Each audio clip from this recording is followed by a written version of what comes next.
Doctor ortho Ayurvedic oil and capsule. अब दर्द भी घुटने टेकेगा। पूर्व गृह मंत्री और कांग्रेस के दिग्गज नेता शिवराज पाटिल का निधन। लंबी बीमारी के बाद 90 साल की उम्र मिली अंतिम सांस। पीएम मोदी और राष्ट्रपति मुर्मू ने निधन पर जताया दुख।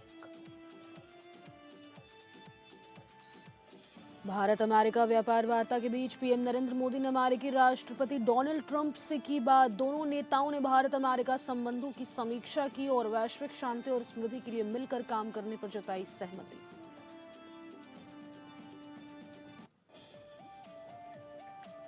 और योगी सरकार का सख्त फैसला। यूपी में 6 महीने तक सरकारी कर्मचारियों की हड़ताल पर पूरी तरह रोक। योगी सरकार ने ईएसआई लागू कर लगाई सख्त पाबंदी।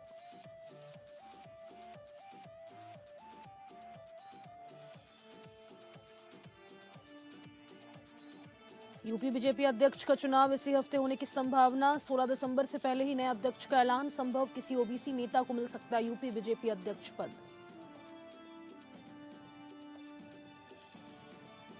बहराइच महाराजगंज हिंसा केस में बहराइच की जिला अदालत का ऐतिहासिक फैसला। रामगोपाल मिश्रा की हत्या के मामले में दोषियों में एक को फांसी, 9 को आजीवन कारावास की सजा। दुर्गा पूजा विसर्जन के दौरान 13 अक्टूबर 2024 को हुई थी हिंसा।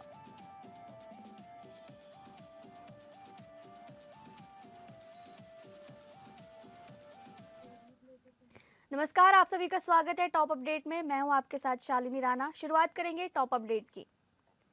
प्रधानमंत्री नरेंद्र मोदी ने अमेरिकी राष्ट्रपति डोनाल्ड ट्रंप से बातचीत की है। इस दौरान दोनों नेताओं ने भारत अमेरिका संबंधों की समीक्षा की और वैश्विक शांति और समृद्धि के लिए मिलकर काम करने पर सहमति जताई। ये बातचीत ऐसे समय में हुई है जब भारत और अमेरिका के बीच व्यापार वार्ता चल रही है। अमेरिकी व्यापार प्रतिनिधि ने कहा है कि अमेरिका ने भारत से सबसे अच्छा प्रस्ताव प्राप्त किया है, लेकिन भारत ने अभी तक इस पर कोई प्रतिक्रिया नहीं दी है। वहीं व्यापार मंत्री पीयूष गोयल ने कहा है कि एक व्यापार समझौता तभी होता है जब दोनों पक्षों को इसका लाभ मिले। उन्होंने कहा कि अगर अमेरिका को लगता है कि उसे सबसे अच्छा प्रस्ताव मिला है तो उसे समझौते पर हस्ताक्षर करने चाहिए। उत्तर प्रदेश बीजेपी के नए प्रदेश अध्यक्ष के चयन की प्रक्रिया तेज हो गई है। इसी क्रम में गुरुवार शाम को दिल्ली में महत्वपूर्ण बैठक हुई, जिसमें संघ के वरिष्ठ नेताओं और भाजपा के शीर्ष नेतृत्व के बीच चर्चा हुई। बताया जा रहा है कि अध्यक्ष पद के चुनाव के लिए विनोद तावड़े की मौजूदगी में 13 दिसंबर को नामांकन कराया जाएगा। माना जा रहा है कि पार्टी 16 दिसंबर से पहले ही नए अध्यक्ष का ऐलान कर सकती है। सूत्रों का कहना है कि इस बार यूपी में संगठन की कमान किसी ओबीसी नेता को सौंपी जा सकती है। माना जा रहा है कि ओबीसी चेहरा चुनना यूपी की सामाजिक संरचना को ध्यान में रखते हुए लिया गया फैसला है। इससे गैर यादव ओबीसी वोटों को और मजबूत किया जा सकेगा, जिससे चुनाव में पार्टी को बढ़त मिल सकती है। कांग्रेस के सीनियर नेता और पूर्व केंद्रीय गृह मंत्री शिवराज पाटिल का आज लातूर में 90 साल की उम्र में निधन हो गया। पाटिल ने सुबह करीब 6:30 बजे लातूर में अपने घर पर आखिरी सांस ली, जहां वे लंबी बीमारी के कारण घर पर ही देखरेख में थे। पीएम मोदी, राष्ट्रपति मुर्मू और सोनिया गांधी समेत सभी बड़े नेताओं ने उनके निधन पर दुख जताया।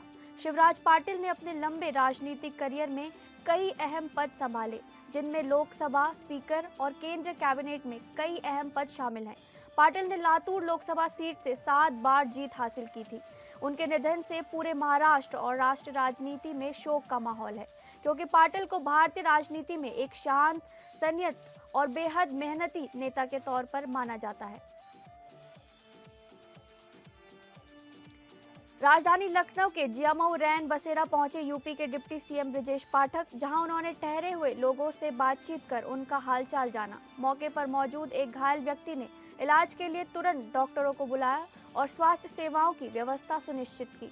इस दौरान रैन बसेरे में रुके लोगों का हेल्थ चेकअप भी कराया गया।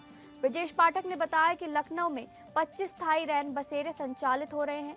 सभी रैन बसेरों में लोगों को आवश्यक सुविधाएं उपलब्ध कराई जा रही हैं। उन्होंने कहा कि ठंड के मौसम में किसी भी जरूरतमंद को राहत देने में प्रशासन पूरी तरह सक्रिय है।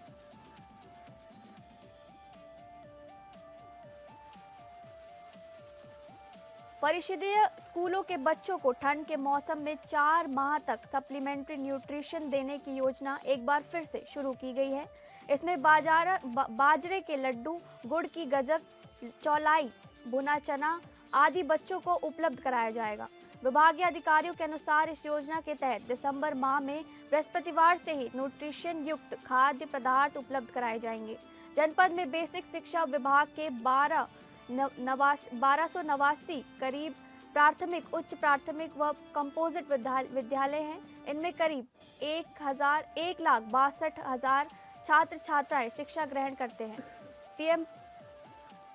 पीएम पोषण योजना के तहत परिषदीय स्कूलों में कक्षा 1 से 8वीं तक के बच्चों को रोज मिड डे मील मिलता है।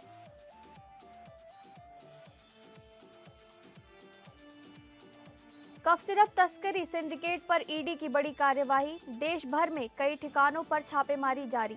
लखनऊ, वाराणसी, रांची, अहमदाबाद, जौनपुर और सहारनपुर में ईडी की टीमों ने एक साथ दबिश की। लखनऊ में बर्खास्त सिपाही आलोक सिंह की कोठी पर भी ईडी ने छापा मारकर अहम दस्तावेज खंगाले। ये कार्रवाई कफ सिरप तस्करी सिंडिकेट से जुड़े आरोपियों पर शिकंजा कसने के तहत की जा रही है। ईडी को कई ठिकानों से महत्वपूर्ण सबूत मिलने की जानकारी सामने आ रही है। बताया जा रहा है कि पूरे नेटवर्क की फंडिंग और कनेक्शन की जांच तेजी से आगे बढ़ाई जा रही है।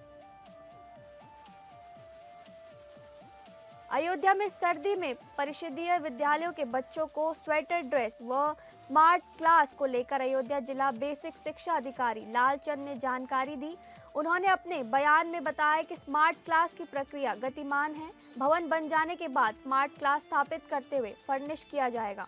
वहीं सर्दी में स्वेटर और ड्रेस के विषय में उन्होंने बताया कि विभाग ड्रेस देने के बजाय डायरेक्ट बेनिफिट ट्रांसफर के माध्यम से अभिभावकों को पैसे उपलब्ध करवा रहा है, जिसमें 1,59,000 बच्चों के सापेक्ष 1,48,000 बच्चों को डीबीटी का भुगतान किया जा चुका है। शेष की प्रक्रिया गतिमान है, जल्द ही उसको पूरा कर लिया जाएगा। पीलीभीत के विकासखंड बिलसंडा क्षेत्र के घनश्यामपुर गांव में तैनात आंगनबाड़ी कार्यकर्ता तारावती की सुबह अचानक तबीयत बिगड़ गई। इसके बाद परिजनों ने अस्पताल में दिखाया और आंगनबाड़ी कार्यकर्ता तारावती ने अपने घर से ऑनलाइन हाजिरी लगाने के बाद अपने केंद्र पर पहुंची थी। बताया जा रहा है कि तारावती की तबीयत खराब हुई और उनकी मौत हो गई। वहीं मृतका के पति ने आरोप लगाया है कि एसआईआर फॉर्म भरवाने को लेकर अधिकारी अनावश्यक दबाव बना रहे थे। एक तरफ पुष्टाहार वितरण कराया जाता है, वहीं एसआईआर फॉर्म भरवाने का दबाव बनाया जा रहा था। तारावती की मौत के बाद परिवार में कोहराम मच गया। फिलहाल मृतका का अंतिम संस्कार किया गया है। मृतका के 2 छोटे छोटे बच्चे हैं, जिनके सिर में मां का साया उठ गया है।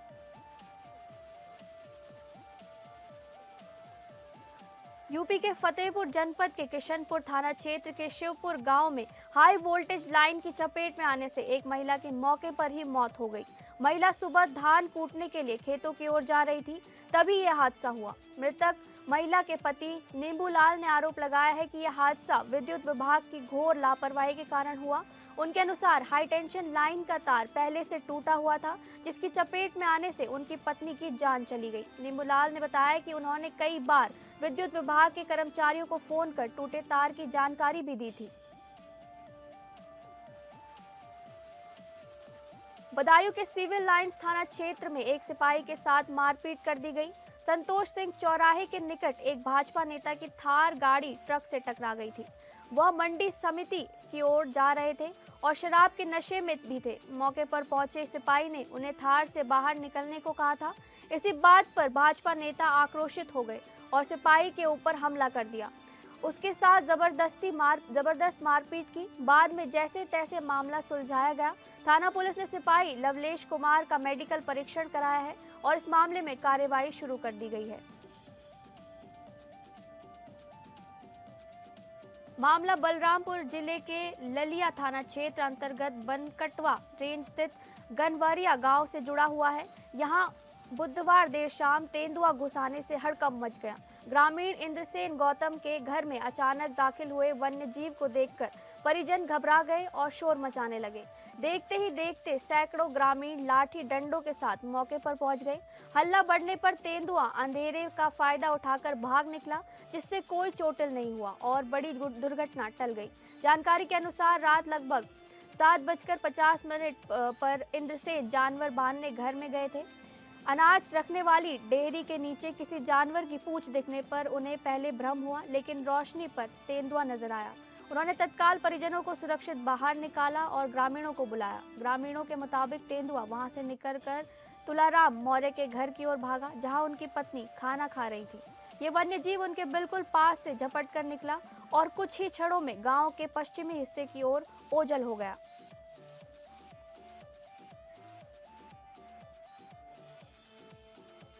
बदायूं के थाना कुंवरगांव पुलिस ने थाना क्षेत्र के हुसैनपुर के जंगल में मुखबिर की सूचना पर चेकिंग अभियान के दौरान गौकशी के वंचित अभियुक्त नवासे अली पुत्र बसेर अली निवासी कौरतिया थाना कुंवरगांव को पुलिस मुठभेड़ के दौरान पैर में गोली लगने के बाद गिरफ्तार कर लिया।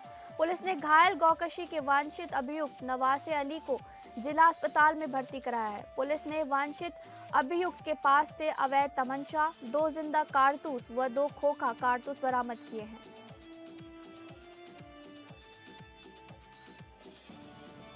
हमीरपुर शहर कोतवाली की कुछेचा पुलिस चौकी के पास बने साई कंस्ट्रक्शन कंपनी के प्लांट में एक मजदूर की मिक्सर मशीन में गिरकर दर्दनाक मौत हो गई। साई कंस्ट्रक्शन प्लांट में सीमेंट डालते समय संतुलन बिगड़ने से 40 वर्षीय मजदूर की मिक्सर मशीन में गिर गए, जिससे प्लांट में हड़कंप मच गया और कर्मचारी फरार हो गए। परिजनों के हंगामे के बाद पुलिस ने प्लांट बंद कराकर पुलिस बल तैनात किया और शव को उठाने नहीं दिया गया, जिससे कई घंटे तक हंगामा होता रहा। घटना की जानकारी होने पर मौके पर पहुंची पुलिस ने मामले को शांत कराया।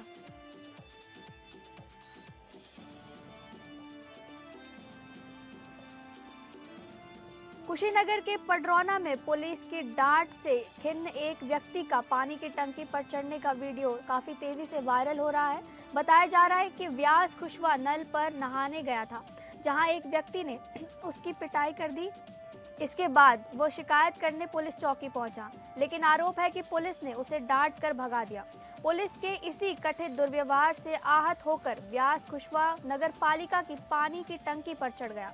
व्यास खुशवा नेबुआ नौरगिया थाना क्षेत्र के सुखारी छपरा का रहने वाला बताया जा रहा है। मामला पडरौना कोतवाली के सुभाष चौक पुलिस चौकी के पास का है, जहां पुलिस और प्रशासन स्थिति नियंत्रण करने में जुटे हुए हैं। लाइनमैन की मौत से आक्रोशित परिजनों और ग्रामीणों ने आज श्रीनगर थाना क्षेत्र में कानपुर सागर हाईवे पर जाम लगा दिया। बताया जा रहा है कि बीते रोज बंसल ग्रुप के कर्मचारियों की लापरवाही के चलते लाइनमैन देवेंद्र गंभीर रूप से घायल हो गया था। ग्वालियर के अस्पताल में इलाज के दौरान देवेंद्र ने दम तोड़ दिया, जिसके बाद आक्रोश और बढ़ गया। परिजन कर्मचारियों और कार्यवाही और पीड़ित परिवार को 10 लाख रुपए की आर्थिक सहायता की मांग पर अड़े हुए हैं। कई घंटों से हाईवे जाम है और सैकड़ों वाहन फंसे हुए हैं। घटनास्थल पर पुलिस और प्रशासन जाम खुलवाने और स्थिति सामान्य करने में जुटी हुई है। मुरादाबाद के थाना छजलैट क्षेत्र में एक सनसनीखेज मामला सामने आया है, जहां ढाबा कर्मचारी के लालच ने एक ट्रक ड्राइवर की जान ले ली। जानकारी के अनुसार कैच की पुलिया के पास स्थित फौजी ढाबे पर ट्रक ड्राइवरों को खाने में नशे की गोलियां मिलाकर दी जाती थी। ढाबे के ही एक कर्मचारी ने पैसों के लालच में ट्रक ड्राइवरों को बेहोश कर चोरी की वारदात को अंजाम देना शुरू कर दिया था। घटना के दौरान ओवरडोज के चलते एक ट्रक ड्राइवर की मौत हो गई। बाकी ड्राइवरों की हालत बिगड़ने पर उन्हें पास के अस्पताल में भर्ती कराया गया, जहां वे अब खतरे से बाहर बताए जा रहे हैं। पुलिस ने आरोपी कर्मचारी को हिरासत में लेकर मामले की जांच तेज कर दी है।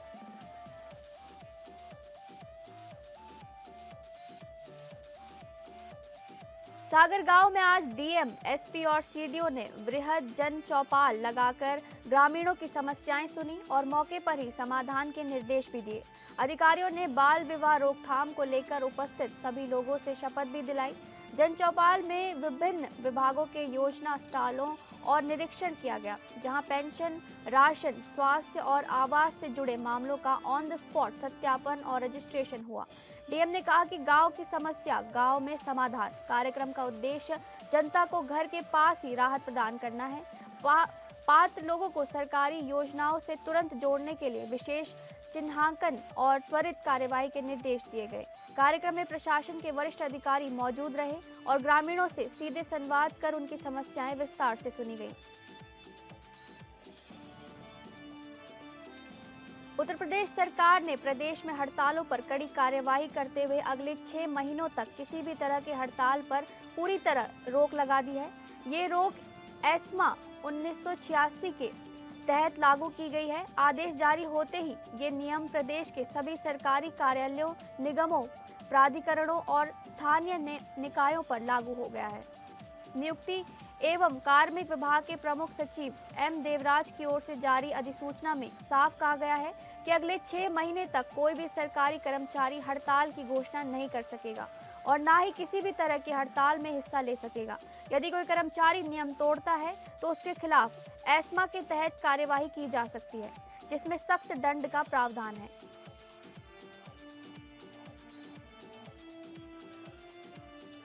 फिलहाल टॉप अपडेट में बस इतना ही। नमस्कार।